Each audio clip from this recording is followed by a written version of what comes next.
ان ساری نعمتوں میں کوئی ایسی نعمت تلاش کرتے ہیں جو ہو اتنی بڑی نعمت کہ وہ آل ان ون ہو جائے. اتنی بڑی نعمت کہ کرے اس ایک نعمت کا ذکر. اور اللہ رب العزت فرما دے میرے بندے تو نے ہر نعمت کا ذکر کر دیا. امام الانبیاء کے غلام کو جب اس نعمت کو تلاش کیا تو تین بڑی نعمتیں سامنے آ گئی. تین بڑی نعمتیں سامنے آ گئی. نمبر ایک ہمارا اپنا وجود بہت بڑی نعمت. دیکھیں نا جتنی نعمتیں ہمارے ارد گرد ہیں, گھر میں جتنی چیزیں ہیں, زندگی میں آپ نے جتنی چیزیں حاصل کی ہیں, کپڑے ہیں, پہننے کے لیے ہیں, پینے کی چیزیں ہیں, کھانے کی چیزیں ہیں, رہن سہن کی چیزیں ہیں, جتنی بھی استعمال کی چیزیں, وہ ہمارا وجود ہے تو ہم تک پہنچ رہے ہیں. بے شک. اچھے سے اچھا لباس اگر جسم ہی نہ ہوتا تو لباس کس کو پہنا؟ اچھی سے اچھی خوراک جسم نہ ہوتا تو کس کو کھلاتے؟ اچھی سے اچھی پینے کی مشروبات ہیں چیزیں, جسم ہی نہ ہوتا کس کو پلاتے؟ تو جسم اتنی بڑی نعمت ہے کہ اس کے سبب سے ہر نعمت ہمیں مل رہی ہے. سمجھ رہے نا؟ تو ہر نعمت ہمیں ملی جسم کے سبب سے. اب پوچھتے ہیں جسم کس کے سبب سے ملا ہے؟ جسم کس کے سبب سے؟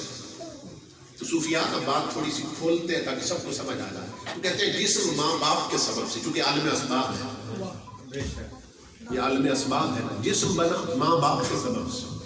بے شک. ہر نعمت ملی اس جسم کے سبب سے, جسم ملا ماں باپ کے سبب سے. اب پھر سوال پیدا ہوا ماں باپ کس کے سبب سے؟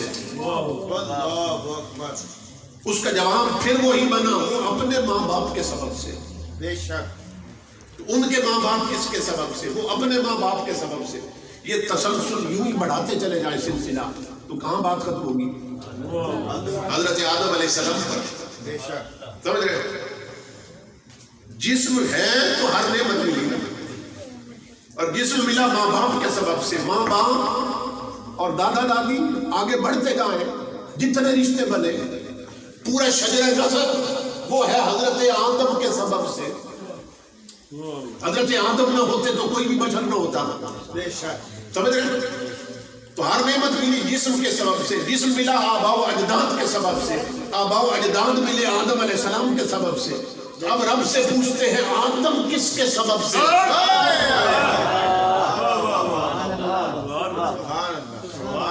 خود آدم کس کے سبب سے ہے؟ تو یہ حدیث قدسی ہے.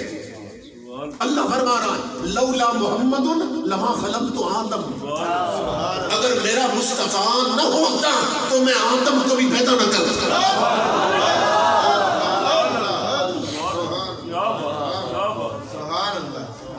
سمجھ رہے؟ اس کا مطلب یہ ہے حضور نہ ہوتے تو کچھ نہ ہوتا. حضور نہ ہوتے تو کچھ نہ ہوتا. جب وہ نہ تھے تو کچھ نہ تھا. اعلیٰ حضرت نے فرمایا جب وہ نہ تھے تو کچھ نہ تھا, اور اگر وہ نہ ہو تو کچھ نہ ہو. جان ہے وہ جہان کی, جان ہے تو جہان ہے. آمد مصطفیٰ, آمد مصطفیٰ, آمد مصطفیٰ. اگر حضور نہ ہوتے تو کچھ نہ ہوتا. یہی سبب ہے کہ آپ کی آمد پر اگر خوشی نہ منائے تو ایمان سے بتائیے, آپ کی آمد پر خوشی نہ منائے تو پھر کس نعمت کا حق ہے کہ اس پر خوشی منائی جائے؟ کیونکہ ہر نعمت ملی حضور کے سبب سے. حضرت صلی اللہ علیہ وسلم کے کچھ القابات ہیں. باعث تخلیق کائنات ہے حضور, باعث تخلیق کائنات ہے حضور, اور وجہ وجود کائنات ہے حضور. ہر نعمت بنی حضور کے سبب سے, بن کے بٹی حضور کے سبب سے, اور بٹ کر بچی بھی حضور کے سبب سے. نعرہ تکبیر, نعرہ رسالت, نعرہ تحقیق, نعرہ حیدری.